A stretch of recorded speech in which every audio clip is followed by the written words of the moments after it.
आज हम कक्षा 10 की गृह विज्ञान पढ़ाने जा रहे हैं जिससे पूरा फँसेगा। तो सबसे पहले जो परिभाषा है पारिवारिक बजट। तो आप पारिवारिक बजट की जो परिभाषा है तो आय-व्यय का लेखा-जोखा रखना ही पारिवारिक बजट कहलाता है। तो लेखा-जोखा रखना मतलब कहीं लिख के रखना कितना खर्च हुआ, कितना आया, कहाँ-कहाँ से धन आया, ये सब हम लिखते हैं। तो जो लिख कर के जो हम किसी डायरी या किताब में रखते हैं तो इसको हम बजट कहते हैं। बजट का यानी कि सीधा-सीधा बात है कि बजट होता है हिसाब-किताब। पूरे धन का कितना धन आता है और कितना धन खर्च होता है और कितना धन बचता है, ये सब इन सब का लेखा-जोखा रखना ही परिवार का बजट कहलाता है। अब पारिवारिक बजट के उद्देश्य क्या हैं? तो परिवार के रहन-सहन के स्तर को उन्नत करना, यानी कि परिवार के रहन-सहन के स्तर को उन्नत करना, अनावश्यक खर्च को नियंत्रण करना, समस्त स्रोतों की आय के विवरण को प्राप्त करना, आय का उचित उपयोग करना, आवश्यक व्यय की जानकारी प्राप्त करना। अब देख लेते हैं हम पारिवारिक बजट के प्रकार। तो पारिवारिक बजट 3 प्रकार के होते हैं, संतुलित बजट, घाटे का बजट और बचत का बजट। बजट क्या है? तो आय-व्यय का बिल्कुल समान होना। जितना भी आय होती है उतना ही खर्च हो जाता है। इसे हम संतुलित बजट कहते हैं। तो जैसे हमने एक दिन में ₹500 कमाए, ₹500 ही खर्च कर दिए, तो ये संतुलित बजट है। घाटे का बजट क्या है? जब हम आय कम हो और खर्च ज़्यादा हो, व्यय ज़्यादा हो, तो ये घाटे का बजट कहलाता है। जैसे हमने ₹500 कमाए, 600 खर्च कर दिए। जब आय ज़्यादा हो और खर्च कम हो, तो जो जो धन बचता है, उसे बचत का बजट कहते हैं। पारिवारिक बजट की मदें क्या है? तो मुख्य मदें हैं आहार, वस्त्र और आवास। गौण मदें हैं मनोरंजन, शिक्षा, वाहन, स्वास्थ्य। मुख्य मदें वो मदें कहलाती हैं, जो हमें बहुत ज़रूरी होती हैं, जिनके बिना हमारी ज़िंदगी आगे नहीं बढ़ पाती। और गौण मदें वे हैं, जिनके बिना जो हमें आवश्यक नहीं है, फिर भी हम उनका प्रयोग करते हैं। अब गृहिणियों के लिए पारिवारिक बजट बनाने का क्या महत्व है? पारिवारिक बजट बनाने का महत्व है कि आय-व्यय का संतुलन बना रहता है, अनावश्यक व्यय पर नियंत्रण बना रहता है। तीसरा है आवश्यकताओं की पूर्ति में सहायक होते हैं, आय का उचित उपयोग करना, बचत में सहायक होता है, आर्थिक स्तर में सुधार होता है। यदि हम बचत करते हैं, बजट बनाते हैं तो अब है एंजेल का सिद्धांत। एंजेल ने समाज के विभिन्न वर्गों से संबंधित परिवारों की क्रय व्यवस्था का विस्तृत अध्ययन किया है, जिसमें पारिवारिक बजट संबंधी एंजेल का नियम कहा जाता है। तो एंजेल ने सामाजिक व्यवस्था को 3 वर्गों में बाँटा है, धनी, मध्यम और निम्न वर्ग में विभाजित किया है और अध्ययन किया कि एंजेल ने समाज व्यवस्था को 3 वर्गों में बाँटा, धनी, मध्यम और निम्न, और इनका अध्ययन किया। परिणाम स्वरूप परिवार द्वारा भोजन एवं खाद्य सामग्री पर व्यय का मान घटता है और शिक्षा, स्वास्थ्य एवं मनोरंजन, विलासिता की मदों पर खर्च का मान बढ़ता है, यानी व्यय का मान बढ़ता है। वस्त्र, गृह, प्रकाश, ईंधन पर मान स्थिर रहता है। ये एंजेल का नियम है। भाई मजा आया और मैं ये जो मजा है हिंदुस्तान के हर व्यक्ति को देना। मितव्ययिता का नियम, तो मितव्ययिता का नियम है खर्च कम संतुष्टि ज्यादा, यानी धन बचाव करने का एक तरीका है मितव्ययिता। परिवार की आय, परिवार के समस्त स्रोतों से जो प्राप्त होने वाला धन होता है उसे पारिवारिक आय कहते हैं। आय के प्रकार, आय 2 प्रकार की होती है, एक प्रत्यक्ष आय, एक अप्रत्यक्ष आय। प्रत्यक्ष आय वह आय है जिसमें वेतन, किराया आदि जो सीधे-सीधे धन हमारे हाथों में सीधे-सीधा रुपया मिले, वो प्रत्यक्ष आय कहलाती है। अप्रत्यक्ष आय वह आय है जो वेतन के अलावा जो आय हमें प्राप्त होती है, उससे हम अप्रत्यक्ष आय कहते हैं। अब पारिवारिक व्यय क्या है? तो परिवार की विभिन्न आवश्यकताओं की पूर्ति हेतु जो हम खर्च करते हैं, वो पारिवारिक व्यय कहलाता है। पारिवारिक व्यय, परिवार की विभिन्न आवश्यकताओं की पूर्ति के लिए जो हम खर्च करते हैं, जो व्यय करते हैं, वो पारिवारिक व्यय कहलाता है। अब पारिवारिक बचत क्या है? तो पारिवारिक आय में से परिवार की वर्तमान आवश्यकताओं की पूर्ति के लिए खर्च करने के बाद जो आय का भाग बच जाता है, उसे पारिवारिक बचत कहते हैं। मतलब सीधा-सीधा है कि जो हम कमाते हैं और जो खर्च करते हैं, तो खर्च करने के बाद जो रुपया या धन बचता है, उसे हम बचत कहते हैं। तो बचत का क्या महत्व है? तो बचत करने से क्या-क्या लाभ होते हैं? यदि हम बचत करते हैं, तो जीवन स्तर में सुधार आ जाता है। विकास में ये सहायक होती है, कर्ज भार से सुरक्षा मिलती है कि कभी हमें किसी का कर्ज नहीं लेना पड़ता है। अवकाश की अवधि में इस धन का सदुपयोग करते हैं, आकस्मिक जो खर्च आ जाता है, वो भी इससे संभल जाता है। तो बचत क्या है? यदि हमारे घर पर पैसा बचा हुआ रखा होता है, तो हम आकस्मिक खर्च आते हैं, वो संभल जाता है और अचानक हमें किसी से कर्जा नहीं लेना पड़ता है। अब बचत के माध्यम क्या हैं? तो बचत के माध्यम एक तो बचत खाता, राष्ट्रीय बचत पत्र, किसान विकास पत्र और डाकघर मासिक आय योजना। ये सभी डाकघर की बचत योजनाएँ हैं। कौन है ये लोग? कहां से आते हैं? बचत खाता क्या है? खाता खोलने के लिए हम निर्धारित राशि के साथ फार्म जिसमें खाता खुलवाने की सूचना भरी होती है, डाकघर कर्मचारी को दे दें।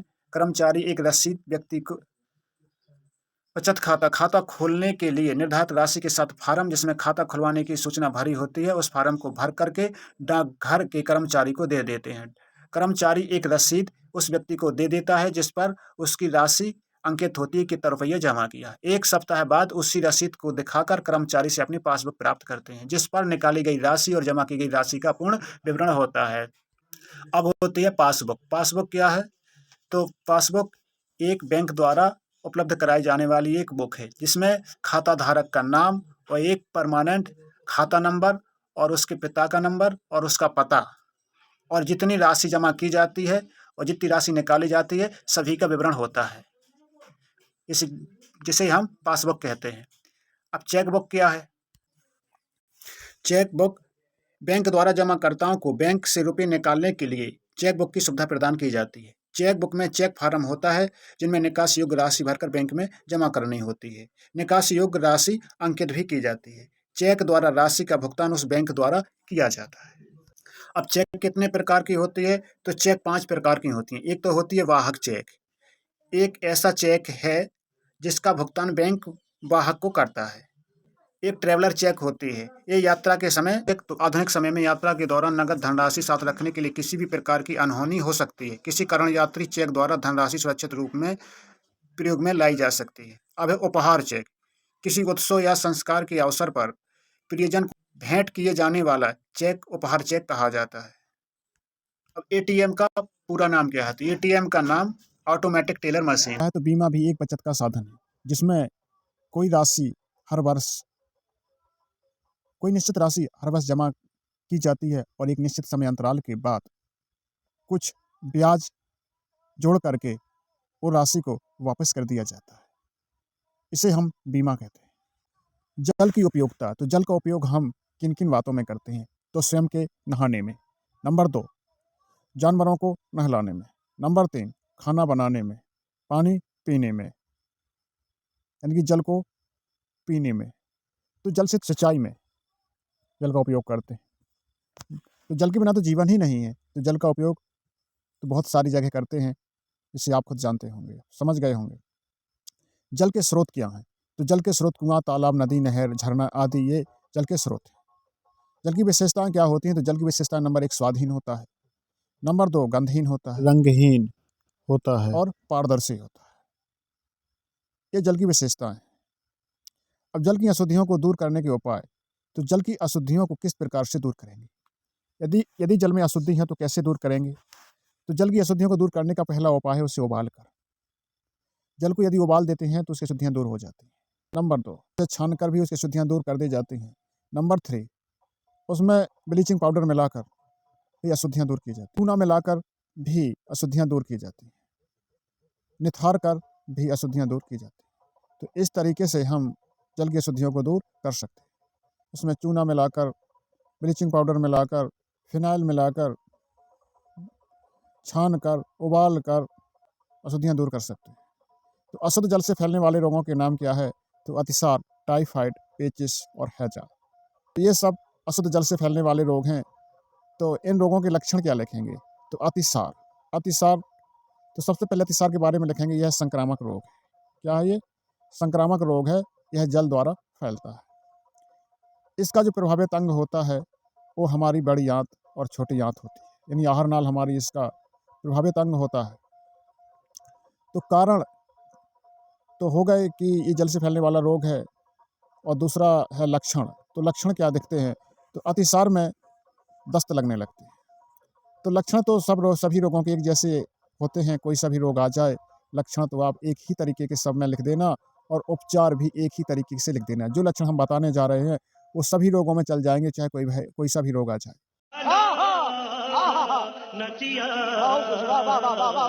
तो पहला लक्षण है कि किसी काम में मन ना लगना। दूसरा लक्षण है कि भूख ना लगना। तो जब भूख नहीं लगेगी तो क्या होगा? आंखों तले अंधेरा छा जाएगा, चक्कर आने लगेंगे, जी मिचलाने लगेगा।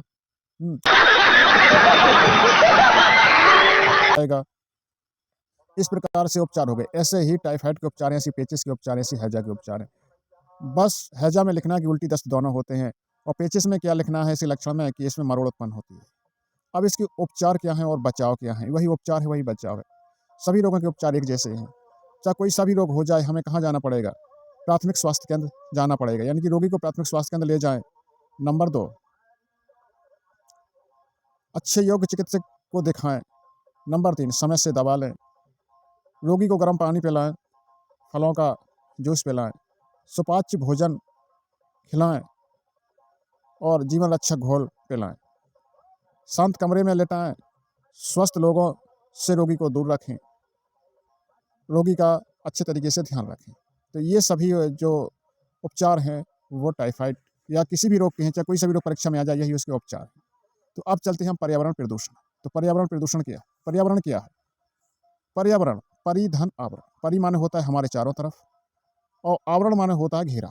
हमारे चारों तरफ जो घेरा होता है, उसे हम पर्यावरण कहते हैं। तो घेरे में क्या होता है? तो घेरे में हवा, पानी, समाज, विद्यालय, पहाड़, वृक्ष, जंगल, खेत, खलिहान, ये सभी क्या है? पर्यावरण है।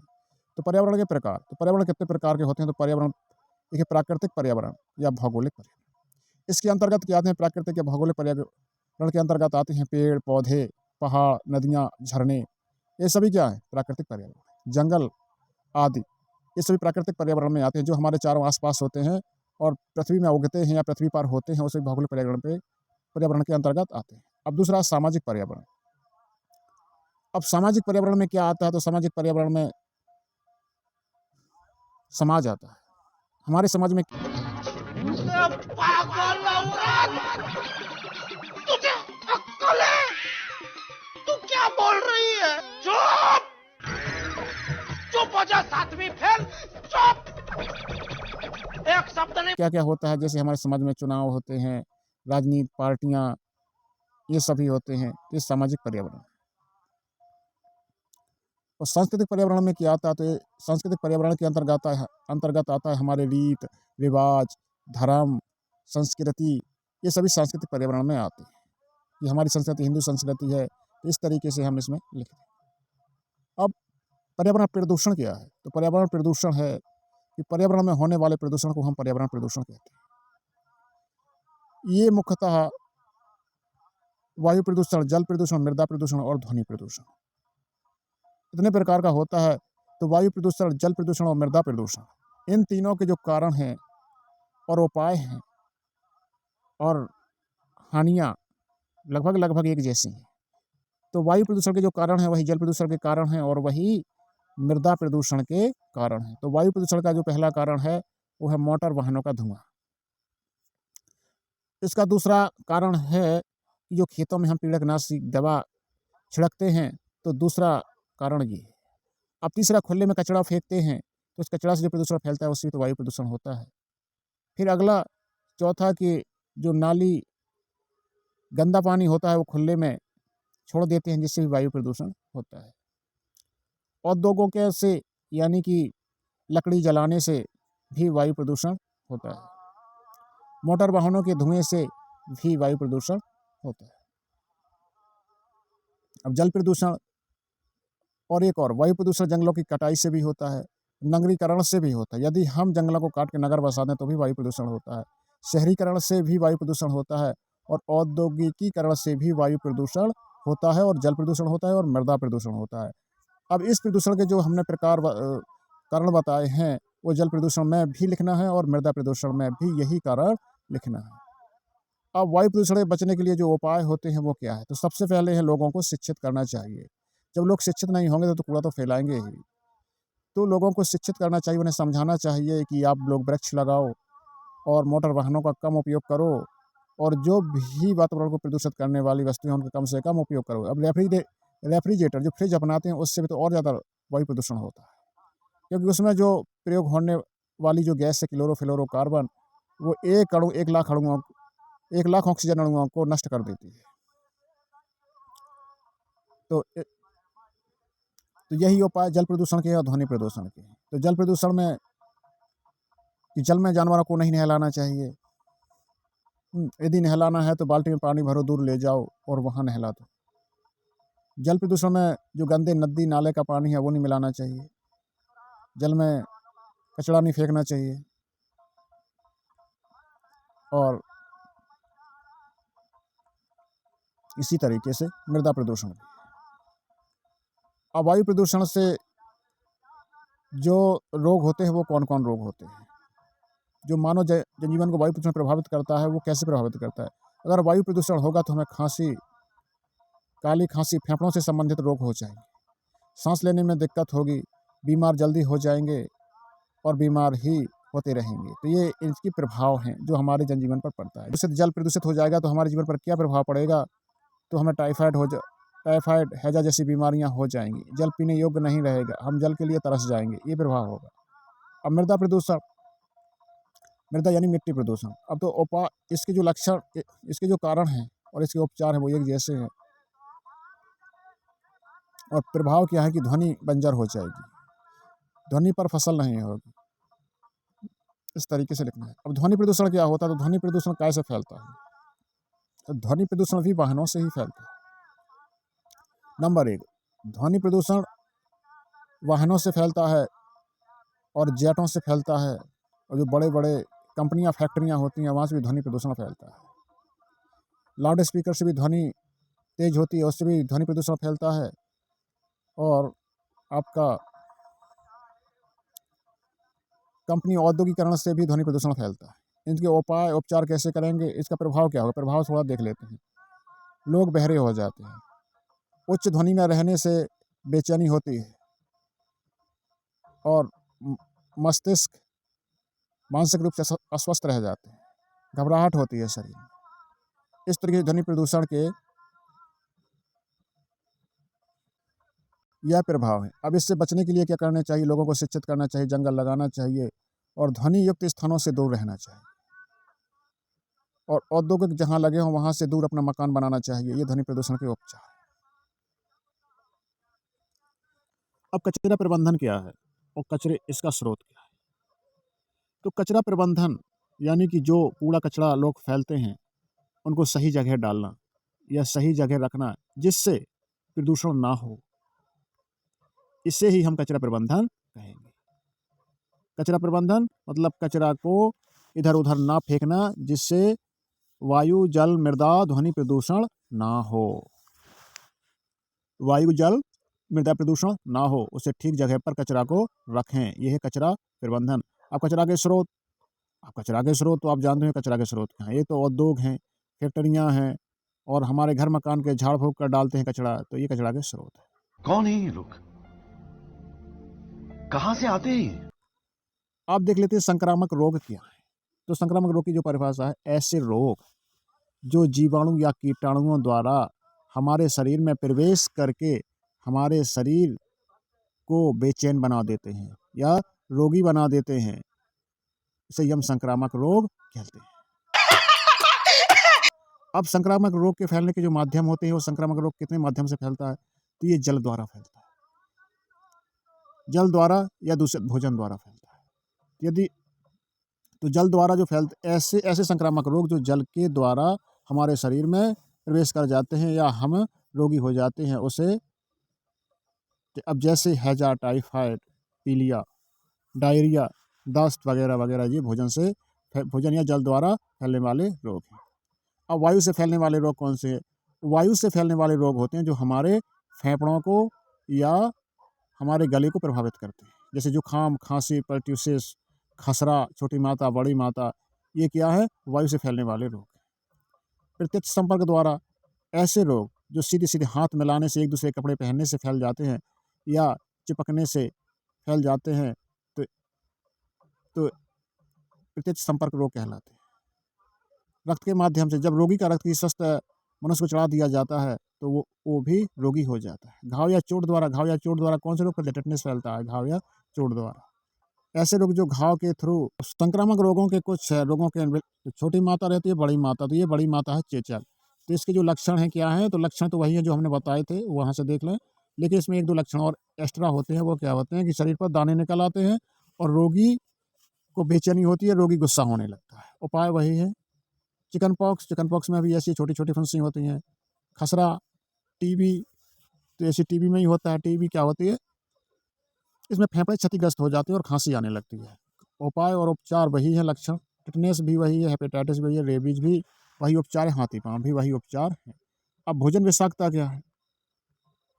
भोजन विषाक्तता, भोजन का सड़ा गला भोजन हो तो उसे भोजन विषाक्तता कहते हैं, क्योंकि उसमें जो अगर भोजन सड़ता है तो उसमें विष की तरह तो कीटाणु उत्पन्न हो ही जाती है, जिससे खाने से हम लोग बीमार पड़ जाते हैं। तो इसके लक्षण वही है कि जब भोजन विषाक्तता होती है तो भूख नहीं लगती है, काम में मन नहीं लगता है, गुस्सा बहुत आती है और जी में चलाता है, उल्टियाँ होने का डर लगा रहता है। तो ये उसके लक्षण हैं। उपचार के यहाँ तो उपचार वही है जो इन रोगों के ही प्राथमिक स्वास्थ्य केंद्र जहाँ अच्छे डॉक्टर तक दिखाना चाहिए वगैरह है। तो निसंक्रमण क्या है? कीटाणुओं को किसी पदार्थ द्वारा नष्ट करना ही निसंक्रमण कहलाता है। अब निसंक्रामक क्या है? ऐसे पदार्थ जो कीटाणु या बैक्टीरिया वायरसों को मारते हैं, किल करते हैं, वो निसंक्रामक पदार्थ कहलाते हैं। जैसे ब्लीचिंग पाउडर, फिटकरी, गर्म पानी, खौलता हुआ पानी, ये सब निसंक्रामक पदार्थ है। और सूर्य का प्रकाश, जलाना, भाप और रासायनिक विधि में होते हैं चूना, फिनाइल वगैरह, ये सभी निसंक्रामक पदार्थ हैं। तो हमारे इस नोट से 35 नंबर का आएगा और जो अगला भाग हम देंगे उसमें से 35 नंबर का आएगा, तो आपके 70 नंबर पूरे तरीके से हम कंप्लीट कर देंगे। धन्यवाद।